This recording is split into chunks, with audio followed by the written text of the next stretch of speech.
Okay. Oh, if you would sit down. Well, I'm looking for my backpack. Oh, yeah. Thank you. That's To welcome all of you. I'm Barbara Pallant, the Director of Action for Soviet Jewry. And it's my pleasure to welcome many old friends and many new friends to this gathering tonight in honor of the Goldsteins. Let me just say a word about you, if I might, before I turn over the introductions to the Goldsteins to Jeff Warschauer. And that is that it isn't often that we at Action have a chance to use a high-tech word like interface, to interface with the people that make it possible for us to do our work here. And many of you represent the constituency that enables this organization to function on a grassroots level and to do the kind of work that is necessary to bring about an evening like we're about to experience. And I think some of you, in just overhearing the Goldsteins' remarks and seeing what charisma they have, can well understand what a shot of adrenaline an evening like this is to people like us who work in this daily and don't often get the opportunity to make a picture come to life. And we exist in terms of paper, in terms of stories, in terms of photographs, in terms of clandestine tapes and things of that sort. And when we actually have a chance to make reality of all of this under such wonderful circumstances, we felt that we really wanted to share it with you and give you the same kind of joy and nachas that we all are experiencing at the moment. I think that as well, it's important that we do this to make sure that we all understand that although the process is very long and very tedious and very draining, it is possible. And there is a statement that was made by Theodor Herzl with respect to the state of Israel, and he said, if you will it, it is no dream.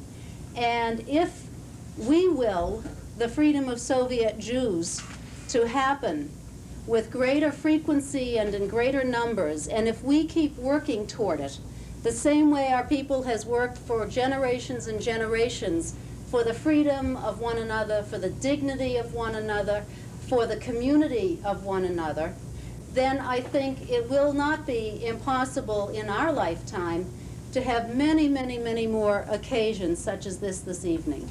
So it is a pleasure to share this with you, as all simchas, as all joys in life should be shared together. It's really our pleasure to share this with you. I do want to now turn over the microphone to someone much more experienced with microphones than I am, Jeff Warschauer, one of the 4 klezmer musicians, who will make the introductions of the Goldsteins, and then I'll come back in a little while and talk to you a bit more. Thank you. Jeff? Thank you.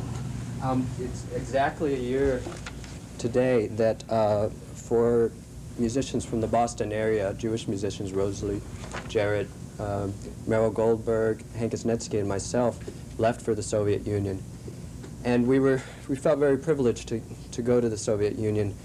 I don't know if we knew at that time how privileged we were to meet with many refusenik activists, human rights activists. Among the most exceptional were these 2 men here.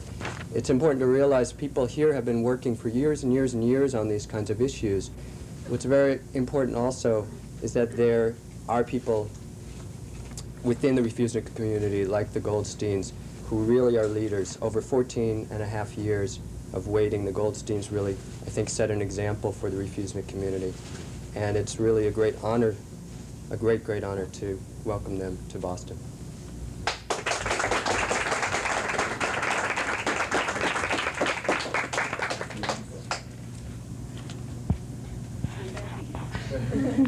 Isai and Gregory, if you would be kind enough to the earphones. at the podium here, both of you. I think I'd like to introduce Gregory Goldshtein, Isai Goldstein, and turn the stage, if you will, over to them. And from what I heard, they'll need no further introduction. They're not stage shy.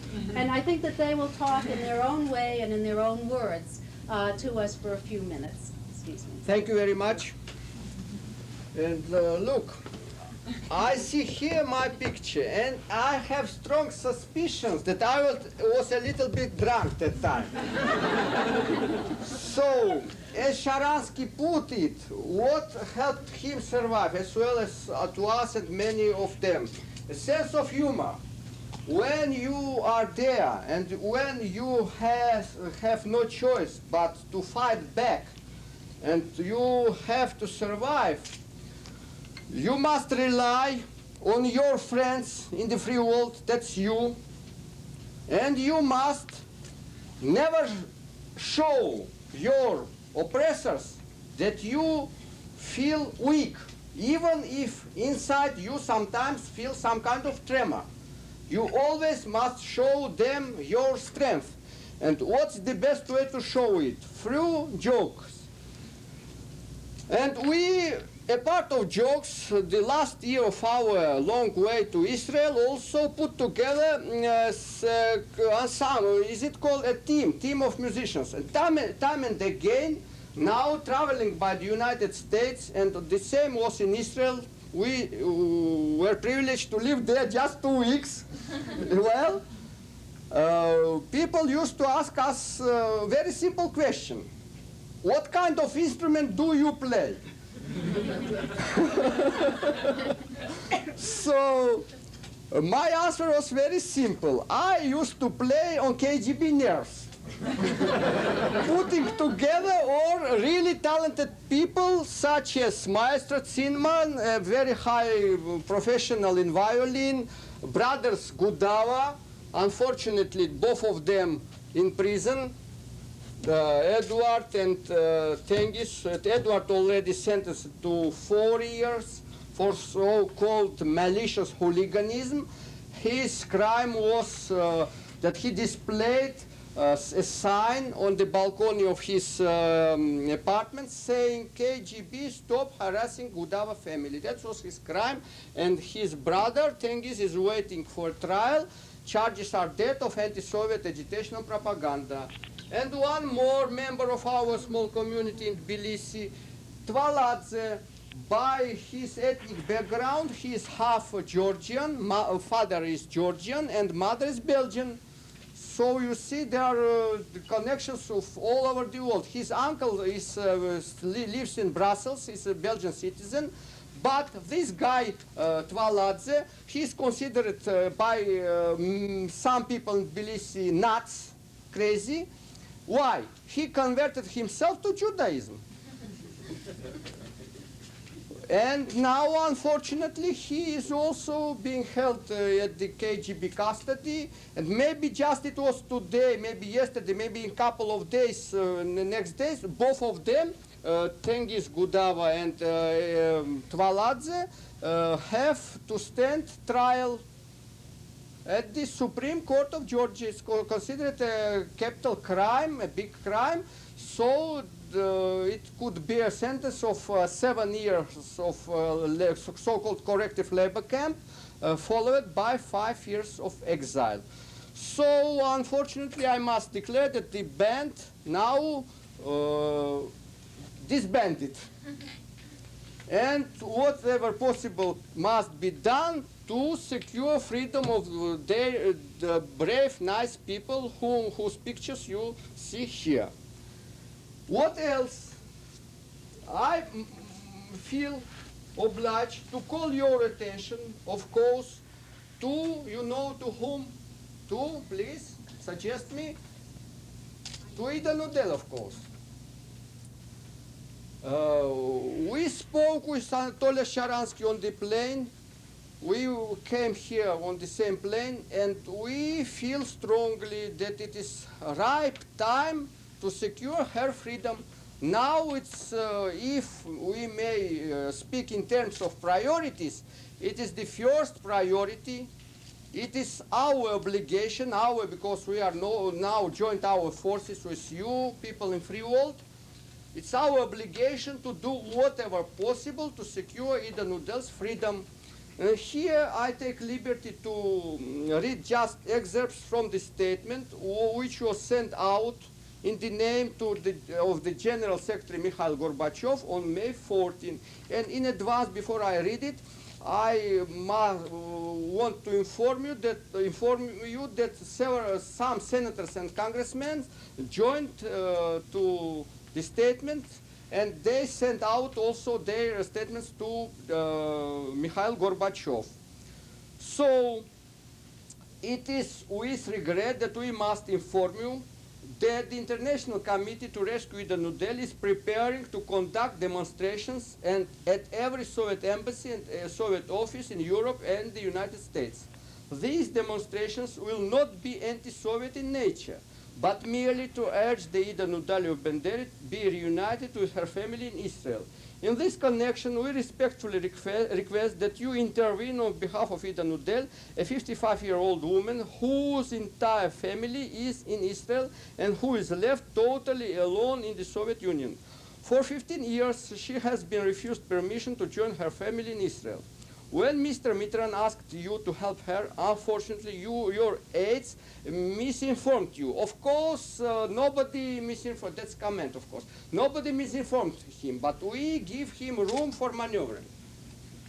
On this basis, you responded that her profession was that of chemist, and thus she has access to state secrets.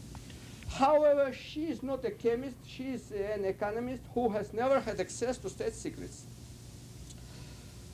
We ask you, in light of these clarifications, some nice words, it doesn't matter, we ask you instruct Moldavian OVIR to issue her an exit visa. When we receive word that she is free to leave for Israel, we will cease our demonstration. So on June 1st, here we didn't put the exact date, but the date of the first demonstration on this scale, we call it on the international scale, is scheduled on 1st of June at the Soviet, Soviet mission in New York at 12:50, about that time. Two of us will be wearing prisoner's uniform, and we already, as I told you, enlisted several lawmakers to join us. And also, Attorney General of New York State was so kind, he promised his personal participation to the demonstration. That's about Ida Nudel. And my brother will call your attention to some other people. Just here we have a photo of a young Georgian Jew, Sephardi Jew, from Tbilisi. Exactly tomorrow, 21st of April, is scheduled court of appeal. Second, you see, he already was sentenced to 1 year of labor camp for you. I give to you my brother Gregory Goldshtein. Thank you.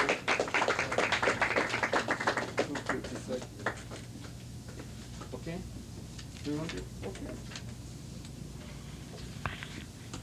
On April 17th, we left Soviet Union. Of course, we were very happy. But at the same time, we were very sad because we left in Soviet Union many our friends, many old refuseniks. Refuseniks which... Not old refuseniks, old term refuseniks. Old term, I mean by age are not the by age also. Different. Well, some of them unfortunately got... Unfortunately yes. also. I suppose their names will not be new for you, but I'll mention them. Yuli Kasharovsky. He is all-time refusenik. He works very hard.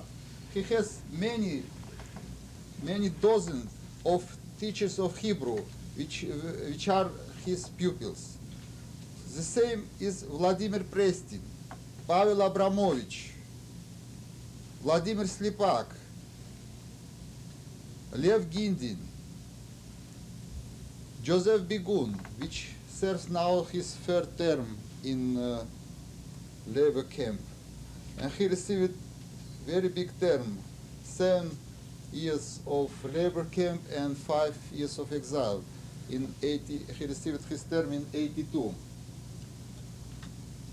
So, And of course, Meymans and learners Of about course. Meyman. Tell, she's dying. Unfortunately, I will permit you to speak about the Meyman after It's me, called please. terminally ill. Please. Yes, terminally ill.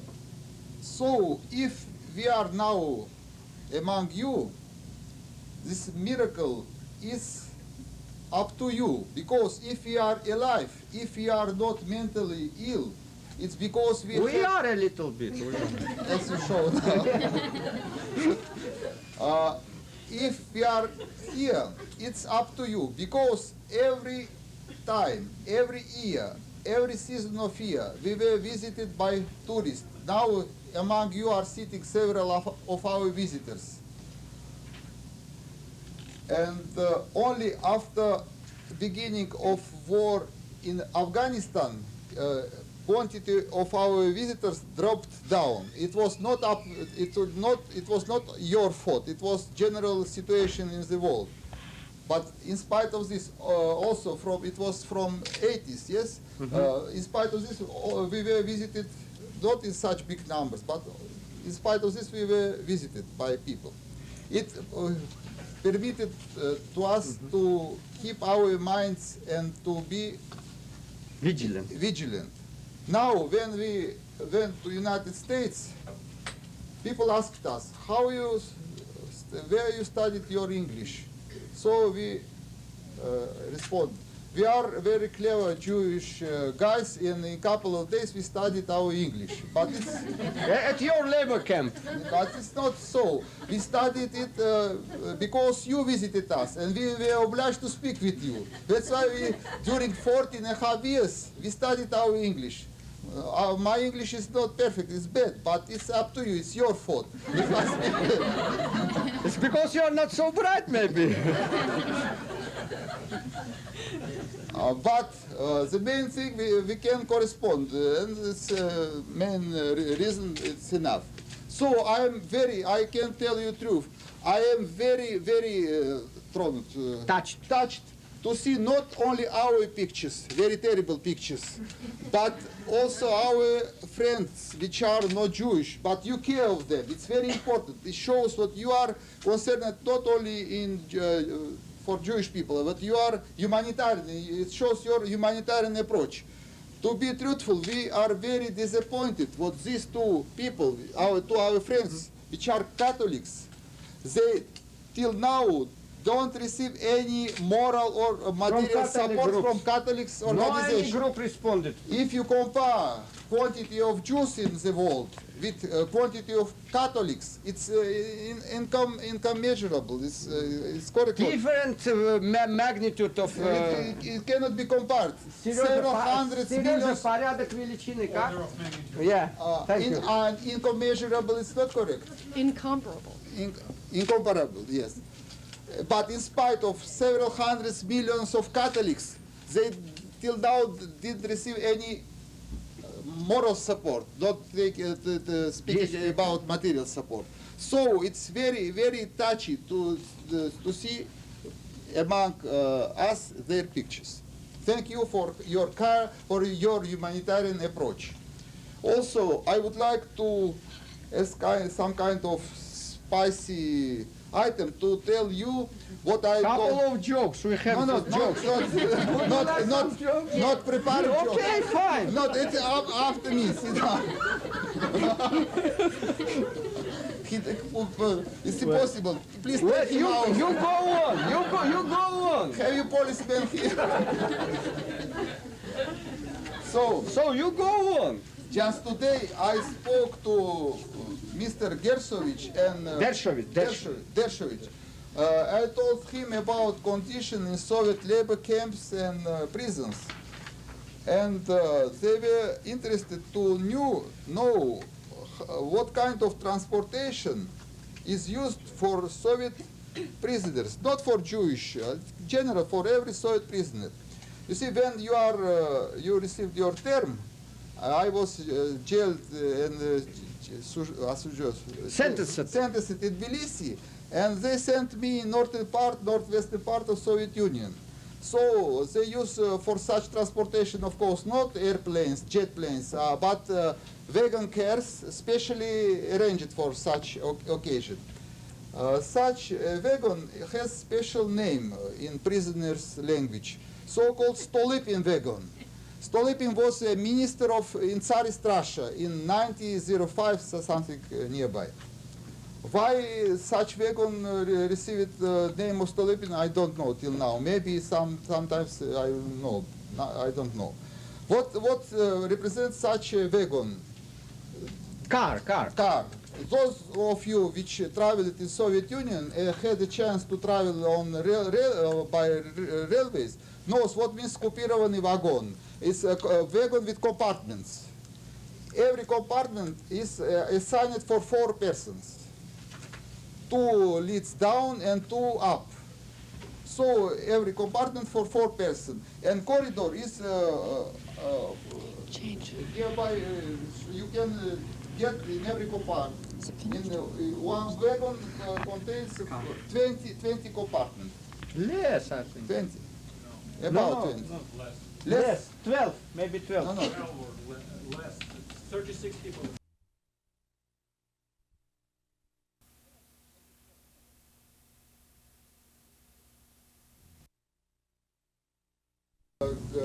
Grid and also from so 2 guards which are